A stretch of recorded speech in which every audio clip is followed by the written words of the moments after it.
Searching podcasts for Dave, and one more time. Every 4 years, the United States gets interested in football. What you call soccer for about a month. The World Cup comes around and guys who don't know a penalty kick from a sausage on a stick are suddenly experts at a beautiful game. But cheer up, America. Your guys did good. You made it to the final 16.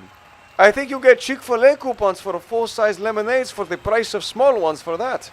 So, you got that thing go for you. And who knows? Maybe you'll do better 4 years from now. You probably won't, but keep the faith, America. Hey, cheer you up. You still have Dave and Juan.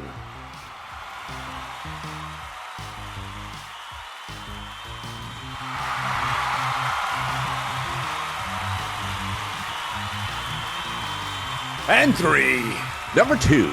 1. Woohoo! Let's just get right to it, everybody. Hi, America. It's been a long 2 weeks. It's been a great 2 weeks. We hope you've had a good time. But we are back, and you are. You're welcome. Absolutely welcome. Hi, everybody. How are you? I'm Dave. I'm Juan. And this is Dave and Juan. More time. Thank you. It's as the youngins say, in a minute. Juan, it's been a minute. But we are back right off the jump here. Time stamping this. We're doing this on a Sunday. Those of you who had Mitch McConnell in the Senator Deadpool have lost. Dude. You have lost. I saw the clip. I just saw somebody posted this morning and said, "Oh wow, Mitch McConnell passed away." Not Mitch McConnell. I mean, Lindsey Graham. Well, no, everybody. Lindsey Graham. And my mind's eye read it as Mitch McConnell. So they've been wondering whether or not Mitch is dead for a while now. Yeah, I think he's brain dead, huh? I don't know, man. They wheel him. He's reminding, Mitch is reminding me now of, was it Feinbein, right? Remember Feinbein, Yeah. California senator who Yeah. at the end, they were asking her about her vote. And she said, I didn't vote. And like, well, yeah. Yeah, you did. So not to take away from the, hiding, burying the lead here, but Lindsey Graham, who I was not a fan of, but I just one of these, I'm not one of these people who are like, good. Hey, look.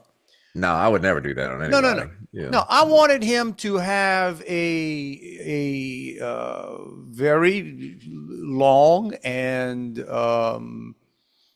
I was waiting for him to resign in disgrace. Retirement. I would have liked him to resign in disgrace and have a long, healthy life with the payoffs that you've been taking for forever. I'm just at that point. I'm like, well, whatever. Just damage is done. So do not wish or hope death on anyone. But apparently, at the age of 71, 2 days past his 71st birthday. Yeah, and they said a quick illness. They're like, man, that was like. I don't even consider that a quick illness. He was on TV yesterday or day before. He was he's flying back, wasn't he? He got back. Apparently, got back to DC, and they it could have been cardiac. Probably was. All the stuff comes out now. You got all the flood of people putting out all these positive Lindsey Graham, and then a lot of people who are sort of much larger platforms, obviously, than I do, but making comments about defense contractors the most hurt, because Lindsey enjoyed going to war. He was a good war guy. There was never a country he did not want to invade or something. He didn't want to blow and make up. a paycheck off of it. Right. But there is no more. Apparently, the governor of South Carolina is going to put someone in for, I guess, the rest of this term. I wondered about that. Yeah. How quickly does that happen? Pretty quick. Like they probably, so there's going to be somebody, the governor's going to appoint somebody. And then apparently in August, there's going to be a special election in South Carolina to replace Graham on the Republican card for the November, because he was up for election. Okay. He was due to be. He was on the ballot in November. So now, had he been a Democrat, they'd have run the dead guy. That's right. We would have never heard that he was dead. They would have just They would have just elected the dead guy and then pulled something and said, "Oh no, this is the person we want." But so anyway, even though I was not a fan, rest in peace and condolences to all the family members, South Carolinians who liked Lindsey Graham. Correct. And and then let's see what's happening with McConnell. I mean, it's Interesting. This is the whole thing is, because Trump's pushing his Save America Act and I guess McConnell would have voted against it. Correct. But losing McConnell would have helped Trump on that. But let's be honest. I mean, Lindsey, I don't know. I'm already tired of talking. I don't know. I read that Trump's last conversation with him yesterday was that he was coming back and they were ready to get the Save America Act passed. That Lindsey was confident that he had the votes. That might have been what killed him. Man, look, who knows? This is the time we're living in, Juan. Between AI making us not believe anything we see or read, or you can't trust anything, to just the fact that the media is just absolutely beyond help. You can't believe anything. You just don't believe. Right? The rumors are out there that McConnell's here, but here's something. If you are at a state in life and you are a senator, which is not an unimportant thing, right?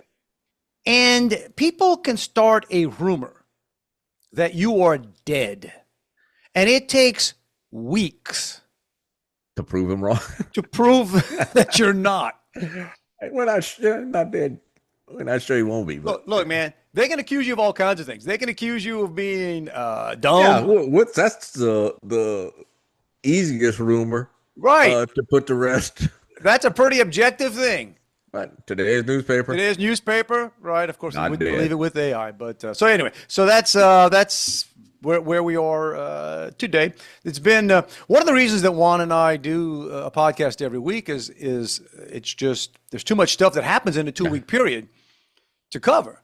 So we'll get to some of these things. I told Juan, in the last 2 weeks, I've been everywhere from Idaho to Honduras, which it's I get that all the time. I think about modern travel in the modern world we live in.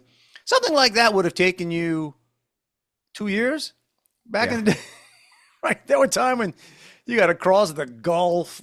I guess you could have come up through Mexico, but it's it's not a safe drive. Well, I don't know. My son, I think, is in the process of making it now. But well, back in the day, ain't nothing safe now. But back in the day, your biggest concern, I guess, was the natives and starvation, minor things, minor things. That was, and then you. I went to the beach, just a little quick trip to Navarre Beach.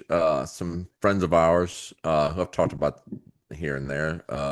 One of my wife's best friends from high school who lives in Houston, and they're kind of like they check on my daughter every now and then and take her to dinner and stuff. They've got a condo on Navarre Beach, so they said, hey, come up for the weekend. And so we did, and it's easier to do a weekend trip when you don't have to check out, I guess, early in the morning. You can just stay for the whole day. As much as I love the beach, I was hesitant to go because I'm a rude jerk person, and I don't know her husband well, and it's like, oh man, y'all are gonna be doing stuff, and then that's gonna be, now I got obligatory fun time with people that you may or may not get along with. Right, great guy. Like I said, takes care of my daughter, but it's like, you don't know. I just like to chill on the beach alone. I'm good with that. Mm-hmm.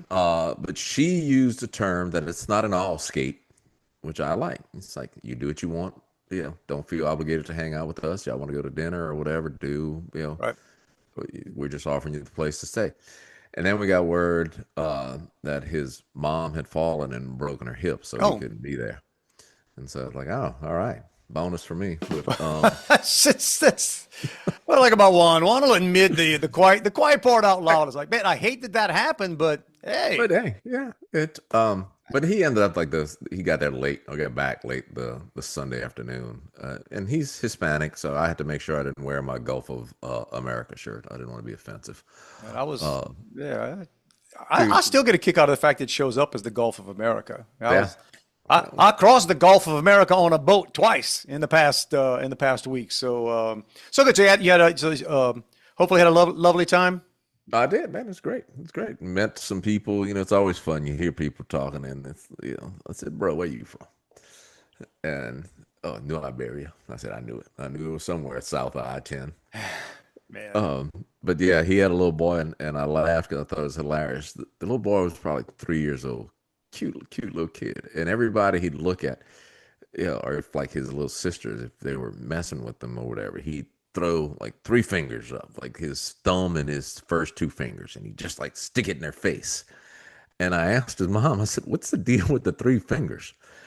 And she said, "Oh, his cousin taught him the bird." And we tried to give him something different to do and flip the bird. So basically, him throwing three fingers was a polite way of flipping the bird. So the thing about that is, so it looks cute, but he's basically telling you to get off, right? You got how old? 3? You got a 3-year-old? Yeah, he's 3 because I mean he had the motion with it. He had the intent in his face. You just better hope that that's not a gang, because somewhere down the line that can get you in trouble if that's some kind of gang thing to throw. But well, I know I probably shared this story sometime in the last 37 years when we've been doing this podcast. But yes, my cousin Chad, who's now he's a grown big dude, grown man. But when he was a child, probably about the same age, give or take, and the Cajun, I don't know if it's the exact Cajun word, but moody is a curse word in Cajun French, and it means basically G-damn, right? I mean, it's right. I'm not going to say it, but right. We used to say, or my parents would say, moody font gas.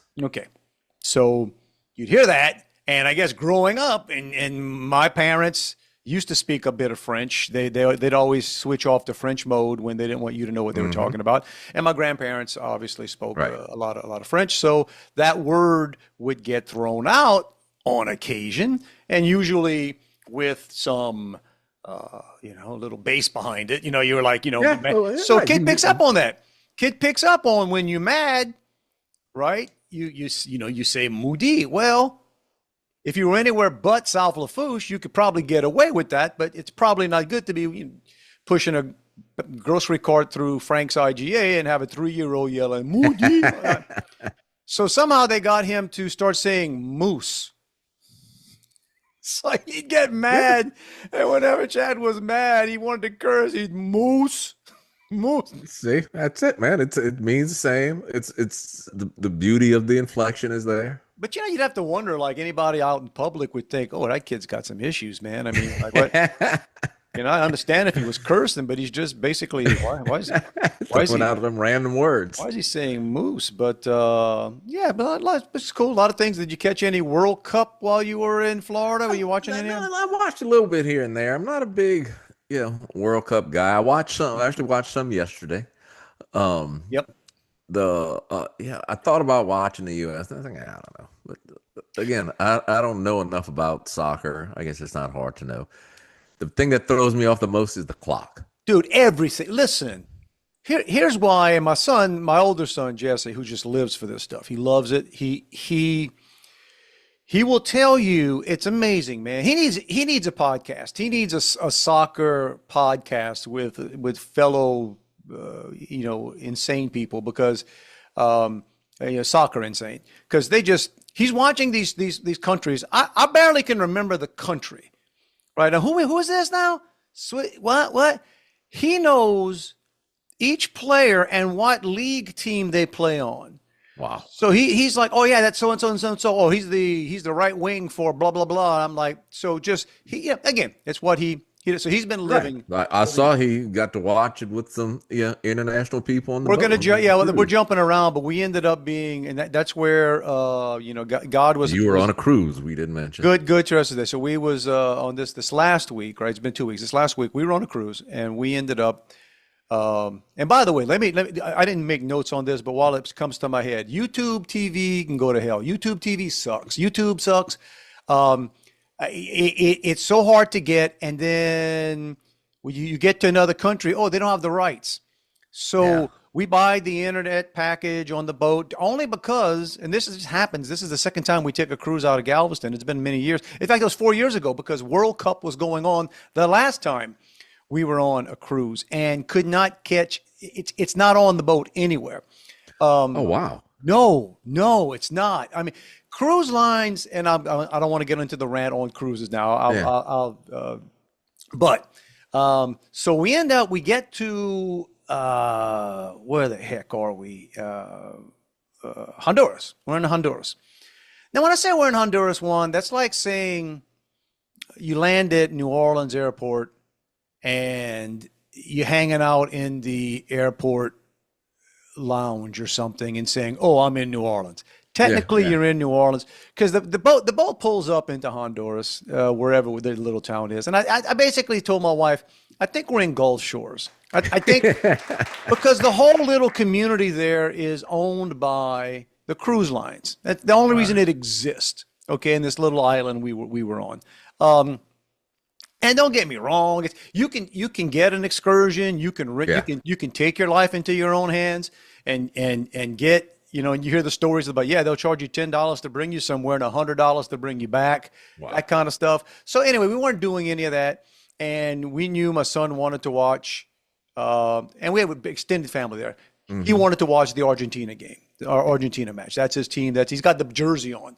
He's one of these guys. When Lionel Messi plays, and I just thought it was him. I used to think like, well, that's why I turned it on yesterday. I saw they were playing. I said, all right, that's his this team. Is it. Okay, but then you show up and you see all these other guys, these grown men wearing Lionel Messi, and they're like, oh, it's a religion. So we get off the boat, and just me and Cindy walking around, and then I get a text from him, which, by the way, that's another fun thing. You can use the ship Wi-Fi. Then when I got off, I guess I don't know what I paid extra to be able to get on the land text in Honduras, and I get a text from saying YouTube we can't see the game. And I'm like, son of a. So I tried doing it on mine. Same thing. It's blocked because we're in another country, and I guess they only had the rights to. So I was like, that sucks, man. I felt bad for him. The first half was going on. So I'm like, eh. And I'm just, there wasn't much to do. I'm ready to head back to the boat. My wife's like, well, let's just keep walking. She wants to see, we're off the boat. Let's just, what the heck. And we randomly walk and walk and walk until we find, now I don't want to call it a dive bar, but it's the closest thing you're going to get to a dive bar in and we walk in. And it's relatively quiet because everybody, why they go to the beach? There's a nothing beach. It's like, why do but some people, they just lose their mind. It's like, oh, there's a beach. I'm going to get in the water. I'm like, you can do that in Navarre Beach. Why? It's much lovelier. And we walk into this place, and there's a TV. I mean, it ain't like a sports bar. They got a flat screen TV on the wall. I promise you. The one in my living room and in the game is way bigger. But that's what I was gonna say. So there's no, like, even on the ship, nope. Places where you could watch live sports. No, none, zero, nothing, none. The channels are ridiculous. You can get like Nat Geo, you can get Comedy Network. But I would just think during the World Cup, on a ship that is going to different parts of the world, and I would assume there are people from different parts of the world. You would think that, wouldn't you, Juan? But no, it wasn't. So, but as we walk in there, and there on the flat screen on the wall is freaking Telemundo with the Argentine match on. And then it was like, hey, get ready. And so and it was interesting. It was about a mile walk from the boat to there, but got it. And so he was able to get there, and it ended up being, was funny. These are one of these things where it ends up being, you take trips. Sometimes you have all kinds of stuff planned, and the best things end up being just the crap that happens randomly. Right. So, and my other son came with him. So me, my wife, my two sons, and some random people in a dive bar in Honduras, and there were two other guys in that bar wearing Lionel Messi. That's what I thought was funny about the picture you said. I said, look, man, it's like magic.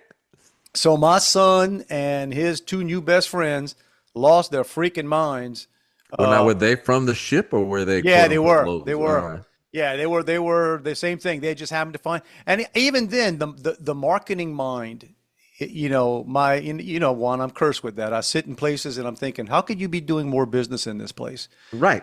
You just get somebody with a sandwich board to walk. Are you kidding me? Are you kidding me? I would have taken one of the waitresses or one of the guys that work here with a freaking flag or something and just walked up and down the beach saying, we have Argentina World Cup live. I promise you, they would have filled the place up and sold a crap ton of beer.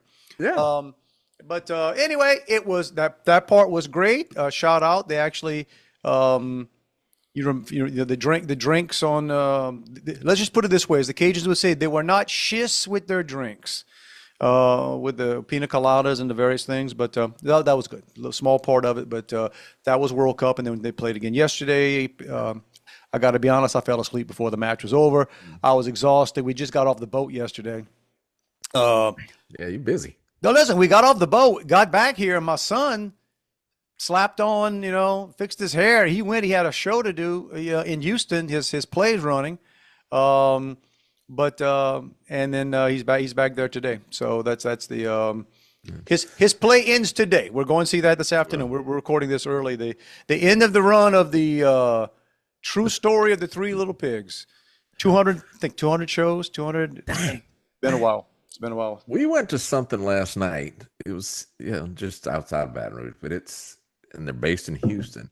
It's a serial killer speakeasy, and it's basically 4 people. The whole production, I think they travel together and do it. My stepdaughter's going to see it in South Carolina in a couple of weeks, and they just get up there and each do a monologue. Some did it as the serial killer. They do John Wayne Gacy, Ted Bundy, Jeffrey Dahmer. Not trying to be judgmental, Juan, but that sounds creepy as hell. It was creepy. It was. And then they serve themed drinks in between. Wow. But yeah, it was good because when we got there, like my wife was really excited to do it. That was so. But like one of the guys who was there, like walking around serving drinks and talking, and he was one of the characters in it. I said, when do you think the last time that dude took a bath? Oh, man.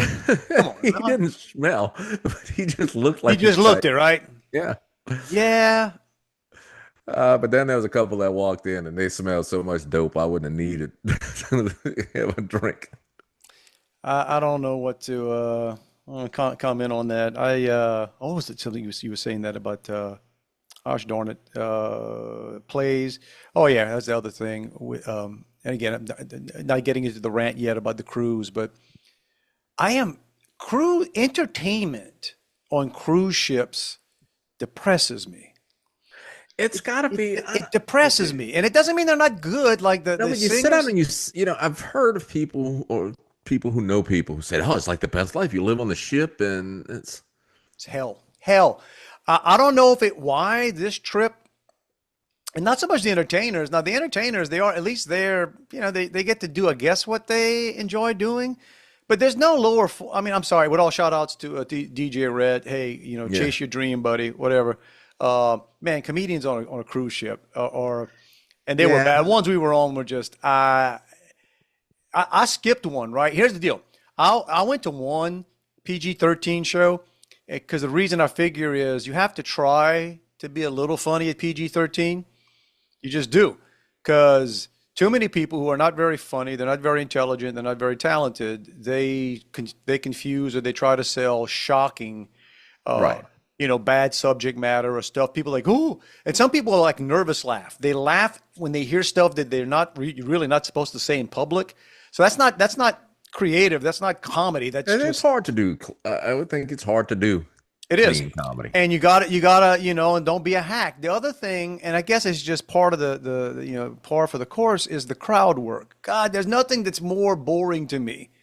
Nothing more boring to me than a comedian that's asking people questions or trying to my thing is, bro, write some material, come up with a premise, right. And I think a lot of people think, Matt Rife does crowd work, but it's only, that's the part that the clips that, that draw a lot of attention. And so everybody thinks, oh my God, a comedian that does crowd work is great.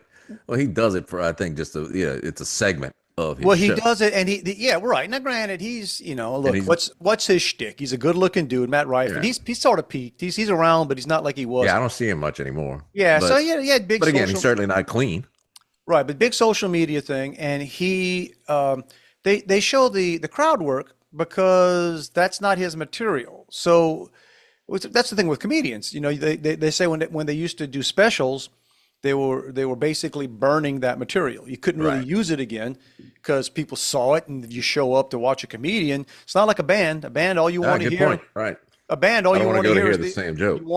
you want to hear what you want music. You want to hear music, you know. No one is at a concert hoping that the artist or the band Right. Don't play the hits. Let's hear all the new stuff. decides, yeah, like, oh, here's one. No. Just the B-sides. We want to hear what we know. Comedy's pretty much just the opposite. It has to be new. It has to be surprising, and it's tough. Mm-hmm. That's why it's tough. That's why not everybody can do it. But so yeah, no, it's because I skipped out, one night. That's the other thing too, man. You're on a boat. And don't get me wrong, man. Look, it's first world stuff, and you're blessed to be able to do it, and you're there with your family and everything. But man, you get claustrophobic after a while. And I don't care how. It's a huge boat. We were on a boat with 6,000 people, dude. Yeah. Unfortunately, I saw no fights. That's what I was waiting to hear. I knew I didn't see any videos. I kept waiting for a fight to break. Now I can see here's where it's going to happen. I saw this. If a fight's going to happen, it's going to happen either getting on the boat or getting off the boat. Because I realized this yesterday. The boat docks at 7 something in the morning. And if you're Diamond or whatever, and that's the other thing too, you run into all kinds of people. I don't, because I don't talk to anybody if I don't have to. But one of my nieces and I guess my sister-in-law, they talk. They're those kind of people, Juan. They're the opposite of how you and I would be. Right? They want to meet people. They enjoy meeting people. I don't mind being around people usually, but I'm not going to put myself in public trying to meet new people, but they kind of do. But they ran into several folks along the way who were basically on the cruise for free or very, very low cost because they gamble. So yeah. Yeah, So, you're on for free, but yeah. exactly. And I remember when they told me that, I said, I don't know that I've ever heard anything more sad. Not just that you're on a cruise. Now, my brother used to tell me he had, a couple of nights a month for free at a casino in Biloxi, but he never gambled. I said, all right. Yeah. Yeah, I'm sure they just, because you're a good guy. You're the most, that's the most expensive room you've ever been in, but that's what that's what they do. But so some of these people get off the boat fast, or you can pay, and again, I hate this. You can pay, but it's a bit, man. It's like 120 something a person to get on first and get off first. Let me tell you, had they walked by yesterday halfway through and cut me a deal, here's what I figured out yesterday waiting to get off that boat. If one of these cruise liners ever does go down, everybody's dying. Everybody's dying. You are not going to get out of that. You're just not. I say everybody. I guarantee you 6,000 people with all, even the submersibles and all the boats and stuff. And that's the other thing, by the way. I guess they finally figured this out. When you get there, you have to go to something quarters and check in. And I thought there was going to be some kind of safety briefing. None. Dude, nothing. It's a joke. A cruise liner safety thing is even worse than getting on a plane, where they're telling you, buckle your belt. If the mask falls down, that is we actually more watched useful. Last night. It's something new on Netflix about the cruise ship, the Coast of something. That the dude was the captain did a float by of some island. This is, I think, 15 years ago. Because one of the guys who worked in the dining area was from that island, so he asked the captain if he would do like a float by so they could wave. And the dude went too close to the shore and basically ripped a big old hole in the ship. And so it was about, the struggle for people to escape it. And it was the same thing what you're talking about. Nobody knew how to get on the lifeboats, what to do. I can't even imagine. And I try not to think of that sometimes, because the first 2 days we left, we were at sea. So we pulled out of Galveston on a Saturday afternoon. We didn't dock till Tuesday morning. Wow. Okay. You talk about, and I didn't really want to get off the boat, but you just got to get, it's like, man, I got to get. But I don't even want to think about it when you're in the Gulf of Mexico, thinking, how many thousands of feet down is the water? What's in this water? I look out there and thinking, they got UFOs under the water. And what I read today too about it says, things that the documentary didn't show you. basically because they were close to shore, and I think some people just jumped to swim, but they said because of the tilt of the boat, it basically, in the whirlpool that Sucked was them down? created, it sucked them down. I'm going to guess they didn't make it. No, they didn't make it. Yeah, no, it's deceptive. It's deceptive. And you don't even see a current, but there's a current. Yeah. Oh, yeah. But it was but realize again the people that work on cruises. And I mean, God love them. Everybody, they're making a living. But it just struck me as God, it's got to be hell. And we even talked to them, and you can tell some, and they didn't look like a happy bunch. Some of them look happy, but some of them, and then someone told somebody I was with, they sign up for like 8-week stretches. 8 weeks in a row. What? You talk, and I don't know what week we were. I don't know if we were catching up with week 8, second, third, fifth, but I just can't even imagine. And you get this massive boat, it docks, and then they got you out of your room. You have to be out of your room for 8 o'clock in the morning. Well, guess what? You can't get off the boat yet. So they got you staged and elevators, so we were on the, what's the name of the boat? The Jubilee, I think. Massive, massive boat. See, I've never been on a cruise. So how long does it take to get off? It took yesterday. I tell you what, our original plan was 7:30. We were going to head down to the 6th level, which is where you get off, but we weren't scheduled that way because we were asleep at the wheel, I guess, and we didn't schedule. We were like debarking J or something. I don't know. And they give you an estimate. Our estimated time to get off the boat was going to be between 8:20 and 8:40. Well, all hell broke loose by the time. I don't know what time we finally got. You can't get on the elevators. The elevators are too packed. But if you've got to be out of your room early, what is there to do other than nothing, dude? To complain. You stand around. You can go to the 16th and still eat. I guess they're still feeding you, but at this point, you get tired of eating. Well, like that's the thing. On a cruise, man, you get tired of eating. You get tired of drinking. We didn't do the drink package this time, and we probably still spent because they'll kill you, man. I mean, I guess on some days we'd have come out ahead, but no, man. At some point, it's like I had enough. I laughed. I took a picture. We went to brunch 2 days ago, right?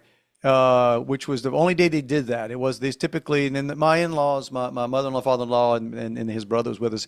They like doing sit-down meals. So they do a sit-down breakfast in the thing, a sit-down lunch, a sit-down. Oh, like served and everything? Yeah. And man. Which is, well, some people like that, some people don't. I'm just not into that. I like to go to the buffet. Which is fine if you catch the buffet at the right time. Now, Yeah. of course, my wife is the same way, and her mom, other people can touch that food. I'm like, well, yeah, but Somebody else touched that food too. You don't see what's happening in the kitchen. You don't know what got dropped. It's like we're going in a couple of weeks to Cancun, and it's it's the all-inclusive package and stuff, but it's and we'll do some of the restaurant stuff, but I still rather just go eat when I want to eat. Yeah. I took a picture 2 days ago at the sit down. So we went to brunch, my wife and I and my in-laws, and my wife for brunch ordered Lucky Charms, a smash burger, and a Dr. Pepper. That was her brunch. Not bad. I'm like, what the heck? She almost got 2 meals. Well, brunch and breakfast and lunch. And they were late on the Lucky Charms. They didn't bring the Lucky Charms, so she was You would think that would have come first. I know. Halfway through, so Lucky Charms ended up being dessert. That's the thing too. When you're doing this, so we did a sit down meal every night, and they come out with all the courses, all the different servings. Yeah, I mean you could order more than one, and then they kind of fool you because some are small, so you kind of feel cheated, and then later on. But that's what I tell my sons and everybody else. Hey, don't be shy about ordering 2 entrees. What the heck? They got 17,000 of them made back there. Just bring them out, and but all good. I mean, we made it. But I was saying about the fights. Fights don't break out on the boat for the most part. People are happy on the boat. They're very, very polite. And that's where I get to know people on the elevators, because the elevator situation on that big boat is horrendous. There's not enough elevators. So it gets to the point that everybody realizes. Stop on every floor. Well, what you end up learning, whether you're going up or down, at some point, if an elevator door opens and there's space on it, you get on there and you ride it down, you Ride ride it it up up. or to go. You Just yeah. I'll go up so I can stay on and go down. And then, there's quite a few people on the boat. You've got wheelchairs, you've got walkers, you've got scooters, you've got things that are not the easiest to get in and out. And but all in all, it's done. We had, we had a good time. Probably, I said after my first cruise, Juan, that I was not getting back on a boat. I'm a liar. A few years later, we got on a boat to Alaska. I said, that's the last time I'm getting on a boat. I'm just got off a boat again, Juan. So let me just say right now, I look forward to my cruise next year. But the only way the other thing was interesting that happened for me anyway was, so I had to speak at an event in Sun Valley, Idaho. Okay, which is not a fancy place at all, and I looked at it on that, but apparently it's an exclusive place.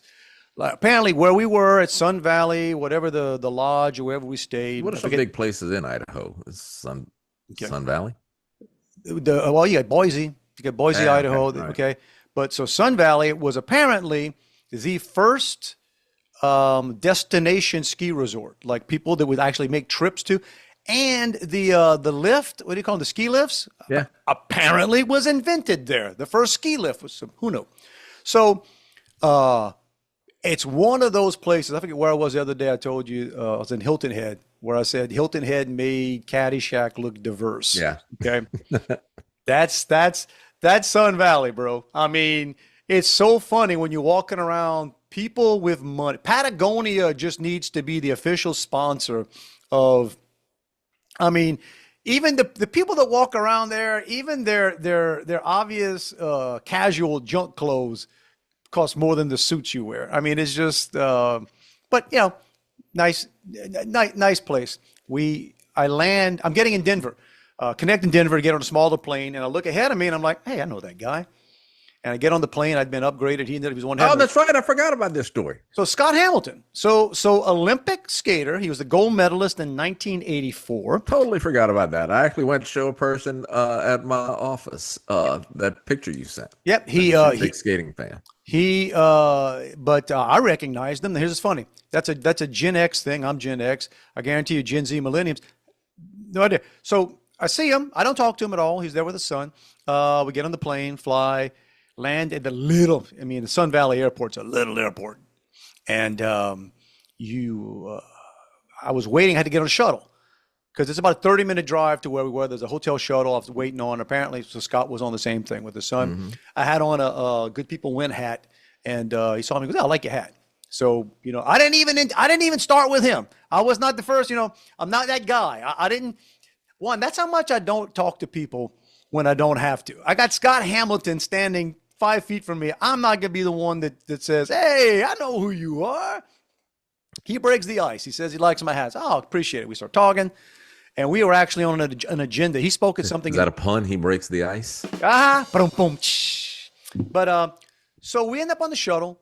So, and we were sitting there, and he's on the shuttle. His son's sitting in the back. I didn't know that, and then some younger guys, and we're all talking. You got 30, it's all guys. There's like 6, 7 of us on 30-minute ride on the shuttle. And we talk back and forth, and then it gets quiet after a while because everybody's on their phones, and we land, whatever. And then it ended up him, his son, were going somewhere, and then me. So the three of us alone on the shuttle gave us time to talk.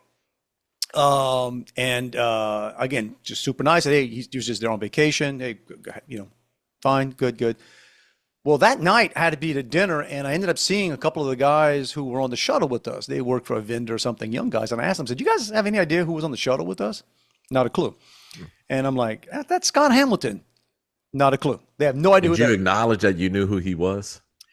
I did, because I told him, and this is true, he spoke at an event that I spoke at as well. Mm-hmm. We were, I don't know if we were on the same day. He might have been morning. I was in the evening, but we had never met. But but I'm telling these guys later at night, yeah, man, this dude was on a cereal box, man. I mean, like, this guy at one time was one of the most he was big time. He was one of the most famous athletes in the world. And I think he started Ice Capades or something like that. He had his own tour. I mean, gotta be honest, I'm a little surprised he's got a son, but very nice wife as well. All right. Ended up, and then the next day, I'm waiting for dinner. I was nice enough randomly. The guy that runs the Utah Bankers invited me to his dinner, and so I'm at this. I'm kind of lost. I'm just standing off waiting. It's different lodges. I'm standing there, and who comes walking through? Scott Hamilton with his wife. He looks over, walks over, says, "Hey, how was your speech?" And I'm like, Nice. "Man, it's got a buzz, man." So we start talking, meet his wife. His wife's lovely. His son's there. We kind of talked about, New Orleans. They like New Orleans. And then there was some ice skating going on outside. Like there's this big rink where they put on professional things, this ice rink. And I made a kind of comment about, In the middle of the summer. Yeah, it snows there sometimes this time of year. It was hot when we were there. And then Scott Hamilton says, "Oh yeah, no," and he starts telling me who was skating. So they were professionals and the name of the coaches and everything. And he starts explaining to me all that's going on. I'm thinking, look at me. I'm out here Talking skating. talking ice skating with Scott freaking Hamilton. Gave him a card. Nice. I don't know if he's going to reach out, but I mean, it's like, And then here's the deal. I accidentally end up introducing him to another guy who spoke at the event, who ended up being sitting at my table, was Jason Chaffetz. Those of you who don't know who Jason Chaffetz is, Google it. He's from Utah. He was a representative. He used to chair one of the big committees. Oh, I recognize the name now. And now he's on Fox News. He's one of three. Him and his wife sat across the table. I mean, when I say table, not like a round table, like a short. I could have eaten off his plate. We were sitting that close together. Talked about. You also saw somebody from CNN. Was that on this trip? That was the next day. Yeah. All right. Yeah, no, because apparently, y'all, if y'all want to see people, go to places like Sun Valley, because I guess all the media people and I don't know. No, Chaffetz was there to speak. He spoke the same day I spoke. So talk to him. Yeah, I mean, Fox right now has 3 conservatives on their payroll. He works just for Fox now. Him, Newt Gingrich, and Trey Gowdy. In a nice way, I basically told him I can't stand Trey Gowdy. And I said, well, I don't know, Newt's kind of, I just told him, I said, well, you're my favorite. I didn't tell him that I don't watch Fox anymore, how much I hate Fox too. But, didn't feel it was appropriate at the time. Might not have been a pleasant dinner conversation. But he told me the whole story about, how they got hooked up with Fox and how they did that. And he basically broadcast out of his house. They built a little studio for him in his house. And again, had a lovely meal with these folks. And I'm thinking, well, look at me, man. I'm hanging with. But the funny thing was, I had not met Jason Chaffetz yet. I saw him speak, and we might have saw, what I'm saying? We kind of give a head nod, but we didn't talk. I didn't know, we weren't friends. But then while I'm standing there with Hamilton, Chaffetz and his wife walks by, and they're kind of standing off to the side. And I thought that Scott Hamilton knew him because I told Scott Hamilton, I said, hey, do you know Representative Chaffetz? And I guess Scott Hamilton thought I said, do you know who he is? Not, do you know him? So he told me, he affirmed, yeah, I know who he is. So I said, well, yeah. So I just walked over and said, hey, Scott. And he never met him. But here's the funny thing. Scott Hamilton was legitimately excited to meet Jason Chaffetz. Look at that, man. You're the glue connecting big time people. So Chaffetz and especially his wife were thrilled to meet Scott Hamilton. And I'm like, look at me. Right? So you'd have been proud of me. From cutoff. You'd have been proud of me. I kind of stepped out of the way. I was in the group, but then I realized I don't need to have my nose in the middle of this. But they ended up taking pictures together. So they were legitimately happy to meet each other. I'm thinking, look at me connecting people. And then I had no idea that I'd end up sitting across from. You're just a good guy, Dave. Just doing good things. Next day, flying out of there. I got to connect. We're flying out of Sun Valley. Little airport, man. Got to go back, connect in Denver. I look up, kid you not, y'all. If you don't know who these people are, Google it. I'm looking at this guy and thinking, I know who. I can't be. It can't be 3 for 3. This can't be the third freaking person that I actually know here. And it was Scott Jennings. Scott Jennings is on CNN. He is the one conservative on CNN. I see his clips all the time because he is always eviscerating every moron on these panels. Super sharp guy. And I look at him like, what the heck? And he's there with his wife, and he had 3 sons. And they're the most normal looking people in the world, Juan. I got news for you. At first, this is terrible for me to say, because the sons were dressed they were dressed like my sons at the day would have dressed if there was no guidance on what they're wearing to leave. But I'm like, that's freaking Scott Jen. I said, I'm probably not going to talk to him, but what the hell, you know? Yeah. So, waiting to get on the plane. And then behind me is some dude. His accent is British. He's some freaking famous economist. Don't know who he is. But Jennings apparently had seen him speak the night before at some fond thing they had. And they're talking about that. Jennings is on his way to fly to Denver to get a connection to fly to somewhere in South Dakota, North Dakota, whatever. He was meeting with Trump the next day. So he had a sit-down conversation scheduled with Trump. Should have tell him I said, hey.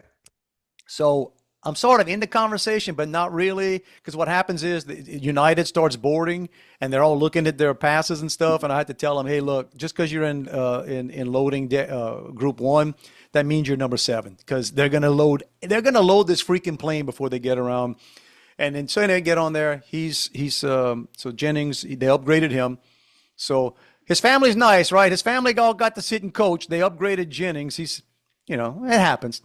So he's a few seats behind me. Dude, Denver airport shuts down. They divert us to somewhere in freaking Nebraska.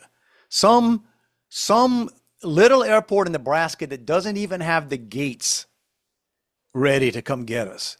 So we land, and we're sitting on the runway. We have to get fuel and then wait our turn to see when they're going to let us leave for Denver. We were on the ground for over 2 hours. All right. So we're standing. Denver shut down? Microburst and weather coming through, and they were diverting. We ended up with like 7 planes parked behind us in Podunk, Nebraska, wherever we were. So what's bizarre is Jennings, who, his credit, he never told the flight attendant. He was just up there trying to ask, is it possible that we could get off the plane? Because I got a rental car here. I just found out I can get a rental car, and my family and I can drive. It was a 5-hour drive to where he was going to go. But he had a meeting with Trump in the morning. Well, he didn't tell him this. I would have led with that. I would have been like, yo. Me and the Don have a sit down tomorrow. So they said, they couldn't get out of there. You should have stood up for him and said, hey, this dude's got a meeting tomorrow. Well, here's what happened. So he's standing there with the app. So I end up shoulder to shoulder. I end up helping Scott Jennings. He's a smart guy, but like I was showing him the United app and what to look for and planes and whatever. And I'm thinking to myself, look at me. I'm hanging there helping Scott Jennings work the United app. Dave Martin, best week ever. Yeah, listen, and I ended up telling the flight attendant after he went back to his seat, I said, you know what that is? No. And I explained. She was like, seriously? Yeah, he has a meeting with Trump in the morning. And well, he didn't make the meeting. I ended up talking. His assistant had to get something changed around, but landed in Denver. Bro, I didn't get home. I pulled into my driveway at 2 a.m. And what time did you leave? From Idaho? Yeah. Noon. Yeah. That's the joys of travel, y'all. But then got home just in time to do a couple of things and get on a boat. Get on a boat. But there you go. You may not have seen a fight on the boat, but there was a local guy in Baton Rouge who was all over the internet for a fight while we were I gone. thought that was a joke, Juan. I saw that and then I thought, wait a minute. Is that true? So explain this one to me. So his name is Tony Spell, Pastor Tony Spell, who is, I think it's a Pentecostal church, but it's out there. It's not in Baton Rouge itself. It's out on the outskirts in a fairly rural area. And he's made national headlines before because during COVID, he wouldn't shut down the church. Okay. And he said, Walmart could be open, my church could be open. And Shout out. And so he got arrested for it. And then the state Supreme Court, absolved or threw the case out or whatever, or pardoned him for that. So he's made headlines for that. And he buses people in from the inner city parts of Baton Rouge. So seems like a guy who's out there, trying to do good. But his neighbors for years have stood out on the lawn and yelled at him, yelled at the people coming to church. There's a lot of African Americans go to his church, and they shout the N-word at them. Really? Oh yeah. Hey, this is verified. Yeah. Oh yeah. Like, you know what I'm saying? A lot of these stories you get, and you're like, there's video is it of true? it. Well, damn, what kind of neighborhood is he in? That's. It's just like an open, like if you went out, he's got acres, and the neighbors across from him probably have acreage. Okay. It's not in a subdivision. But you got the dad out there, grabbing his crotch. The mom video of her laying on the driveway, spreading her legs, as the people are driving up. And the Classic. kid, and I don't know, 21, 22-year-old kid yells at him all the time, F you this, F you that, and says, I'm going to rape your wife. I'm going to rape your granddaughters. Okay. Yeah. That I did hear a little bit of that. I was okay. And then this time he yelled at him, next time you're out of town, I'm going to kill them. And there's nothing you'll be able to do. Wow. You're asking for an ass kicking at that point. So your boy crosses 4 lanes of traffic to go to the guy, and the guy comes out and meets him on the sidewalk, and the young guy started throwing first. Okay. And look, good behavior for a pastor? Nah. Good behavior for a dad and a granddad and a husband? Heck yeah. I was highly impressed with his ability to beat the snot out of that young guy. Listen, I did see that part of the video. I was like, I don't think that's this guy's first fight. No, I mean, granted, he overdid it, but he took a couple of punches, then he threw some. It's like, hell, I'm gonna hit you with the left, now I'm gonna hit you with the right, and I'm gonna grab you behind the head and throw you down on the ground. Yeah, but who are we to judge how much is enough, Juan? Right. Once a butt whipping begins being administered. And exactly. And I've always had the philosophy, because they kept calling the kid the victim. I said, look, just because you got your butt kicked, don't mean you're a victim. And Not especially if it doesn't, but it definitely doesn't. It's not 100% just because you lost. Especially if you instigated it. Yeah. You asked for a fight. You Congratulations. Your terms are acceptable. Yeah. You got one. You got one. So yeah, so they and then so the pastor was arrested? He was arrested, and then came out and said he was doing the biblical work. He was laying hands on the sick. But they said like the next couple of weeks, they said his church has been like standing room only. I could see that. I could I don't know. You hate to see that. Yeah, man? it's a hard thing to say, but as a person, it's all right. Yeah, it's been multiple years in the making. Yeah, I could see. And again, people get to their breaking point. That was the thing I was joking about the cruise earlier. I found for the most part people on the boat, and maybe it's because we were on Carnival because that's the one. It's one of those things that takes a lot of heat. Well, and we looked at. I mean, we had been on a Carnival cruise pre-COVID, and it was great. I enjoyed it. It was a party boat, but it was all fun. Somewhere during COVID, they fell off, and you had all the issues, and but then, so I want to say that maybe because everybody on that boat or people like us that don't cruise a lot, you run into people it looks like they live on a cruise, but that's all they want to do. They just spend all their time taking cruises, which is fine. Most of us, no, we're here with a family thing. Or I know people who get off the boat and will post the countdown to the next one. Right. And then some turn right around and they get on the one that's leaving. So that's bizarro world to me. But hey, whatever. If it makes you happy, it makes you happy. Mm-hmm. But what I was wondering if maybe it was the fact that it was a Carnival cruise and the reputation is what it is, that everybody was overly polite. Because it's sort of, like maybe they were scared. Figured I don't want to spark anything. Hey, look, an armed society is a polite society. Everybody was kind of joking around, and I told my wife the first day or two I'm on there, I'm sizing up everybody. Like, okay, if trouble breaks out, that guy's on my side. I bet that guy's on my side. I don't trust this dude. I know it's older people. There were a few younger ones on there, and there were a little bit of an element, I'd probably say, but on a boat with 6,000 people, you might have had 100 that looked thuggish. Yeah, you can always find trouble if you go looking for it, but if you avoid it, But the fights are going to break out. If the fights are going to break out, it's when you're getting off the boat, because that is cattle. Yeah. That is. Well, and I can imagine people are close, hot, tired, and you're stuck. You can't get off. People are trying to cut. They're thinking about. That's what gets you. there was this lady, and I'm not going to describe her in great detail. I'm not going to tell you the nationality, but I'd give a hint or not. But she was behind us getting off. And dude, we're hours into this process of getting off the damn boat, and you got to get and the ramp. And this is what they don't prep you for either, man. So we had a couple of folks with us in wheelchairs, which is fine. You know, in fact, I'd rather push a wheelchair than our big bags. I mean, it's easier. Yeah.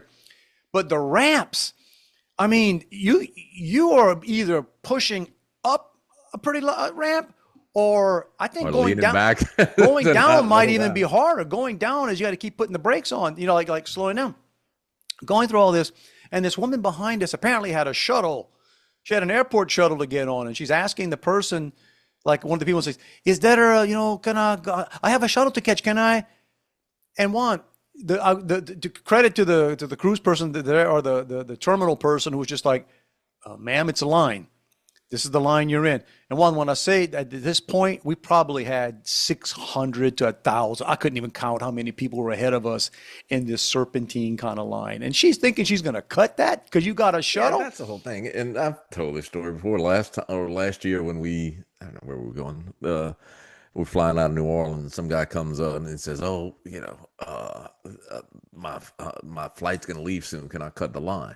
And like, first of all, it's not a connection flight, bro. You just got here late. That's on you. Yeah. Yeah.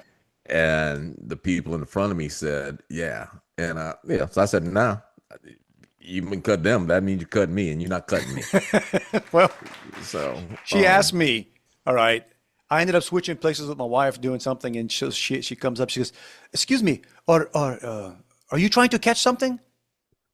Now, Juan, we are, again, minimum 600, maybe 1,000 people ahead of us. And that's not an exaggeration. That might be an underestimate of how many people are ahead of us. And I look at her and says, "Yes, ma'am, we're all trying to catch something." And I turned back around and I heard her, "Well, okay then." And then the whole way in line. What was she looking for? An ally to cut the line? Dude, so you're going to do this another 700 times, Bab? No. This is, if you've got an airport shuttle, this is bad planning on your part. What it is, guess what? Unless you pay the money, which I would, if I got to get on a cruise again, I may figure out a way to do it. Get off, because I promise you, Juan, again, Galveston, if there were people that lived in Houston that were on that cruise, they were home before I got off that boat. And then get to the parking garage, this little antiquated. Hey, Galveston's a great city. Love Galveston.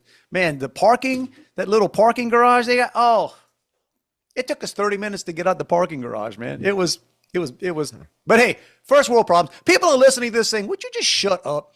Yeah, well, yeah. You know, you got to take a picture with Scott Hamilton. Yeah.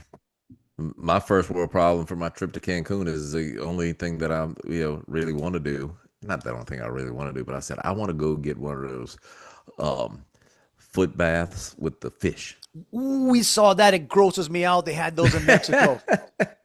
so my wife checked. They don't do it at the resort, but there's places around here that do it. I said, yeah, but then I'd have to go on like public transportation or something. Show up. Yeah, that was right there in, I don't think it was Honduras. I think it was one of the first places in Mexico. Yeah, it's that's the other thing too. It was so dang hot, man. Hey, what a shock. What a shock. We took a cruise to Honduras and Mexico. Yeah, you're going south in July. Yeah. And then shout out one of the young men in the play. Randomly met the dude on an elevator. I said the play. They do several musicals. Whatever. A dude from Mamu. Oh, all right, cool. He had a New Orleans Saints thing on. Like, what the heck are you doing, New Orleans Saints thing? Mamu. And he didn't want to tell us Mamu at first. I was with my brother-in-law on there too, on the elevator. And he said, "I'm just from a little town in Louisiana." And we said, "Name it, bro." Mamu, my brother-in-law. "I'm from Crowley." I said, "Hey, I got that beat. I'm from Cutoff."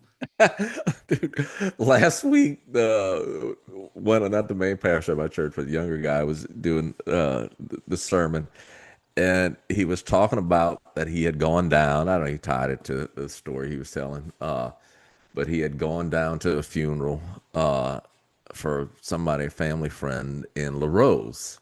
Oh, And he says, if you don't know where LaRose is, it's right past Lockport and just before you get to Galliano. Is how he said it. So I went to after church. I said, hey, bro, number one, don't hate on Cutoff because Cutoff is closer to LaRose and it's not Galliano.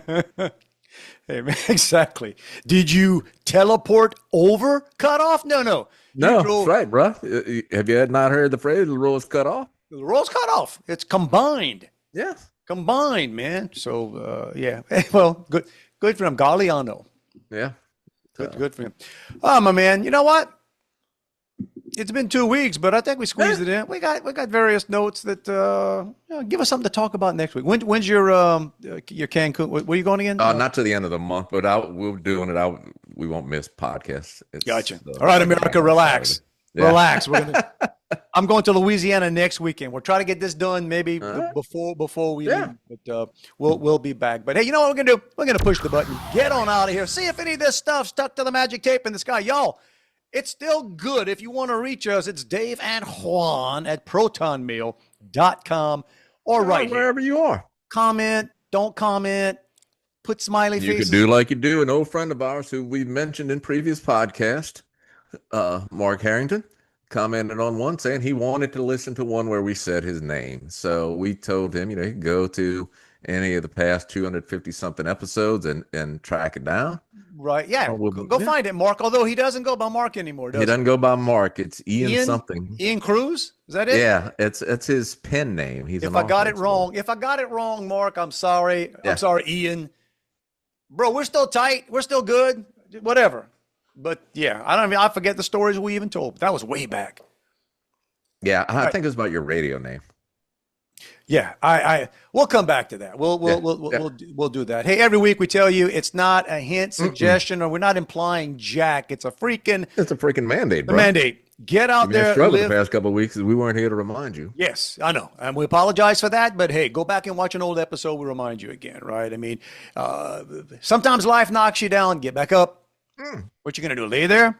Yeah. Right. Sometimes things are tough. Maybe in line waiting for a shuttle and they got 6,000 people ahead of you. You know, maybe you're getting your feet cleaned with fish that are eating the dead skin off of it. One takes a bigger bite than they should. I don't know. Maybe hanging out with Mark Hamilton and all's good. And Scott Hamilton. Oh. Whatever. Hell, Juan, I hung with so many celebrities the last couple of weeks. It's hard to. But that's okay. They all asked about you, so it was all good. Oh, good. That's all that matters. How's Juan doing? All right, everybody. Have a fantastic one. We're going to try to be back on our regular routine, and we will see you same time next week, unless we have something better to do, and then we'll let you know it. Figure it out. We'll figure it out. All right. See you guys. Love you, bro. Back at you, dude. So had another, differing conversations, so to speak, with my coworker who I actually supervise. It was very woke, so to speak. The woke one. She doesn't mind telling you that. But we were talking, me and the young man that works with me who also graduated from Nichols. He said something about, the girl who works in our business. I mean, there's 250 employees at this office. So who couldn't remember her name, and he referred to her as the deaf girl. Okay. So, and the girl who I'm referring to in my office said, well, that's disrespectful. You can't say that. And I said, he doesn't know her name. She's deaf. She's the only deaf person here. I knew he was talking about. No, not deaf. You can't call her a girl. Oh, jeez. And I thought we were going to come, you're assuming her gender type stuff. And I said, why can't he say girl? Please enlighten me. And she said, well, she's older than him. She's a coworker. Yeah, girl is demeaning. He should call her deaf lady. I said, he doesn't mean demeaning. And she said, blah, blah, and went. I said, well, let me ask you. I'm darn near twice your age. I'm your supervisor. When you met me, I don't recall you saying Mr. Semino or even Mr. Juan. And she said, well, I don't call any of my coworkers Mr. or Miss. I said, but yet he's using a generic term, and that's disrespectful. See where I'm going here, girl? Yeah, you know. And then when you say, "Hey, Beb," she loves to be called It's Beb. like, you should hear what we call you, and you can't remember your name. Beb, we got a list. You want to hear them in alphabetical order and the ones we use the most. But it's like, okay. By the way, I'm not your Logic. coworker. You report to me. Yeah. Coworkers are the guys I can't fire. Yeah. I don't even want it to be Mr. Juan. I want it to be Mr. Semino. Mr. Semino of Dave and Juan fame. There you go. Yeah, that's it. I'm gonna guess she never watched the podcast. No. You'd hear about it. Oh, yeah. Yeah. All right. She'd cry. She'd bring you up with some kind of work-related stuff. You'd have to explain. It would be. This ain't work. This ain't work. And Beb, you should hear what he says after we say later. Yeah, just wait on what's next. Wait till we stop recording. Those are the stories you'd like to hear. Yeah. So there you go. It's over. Go home.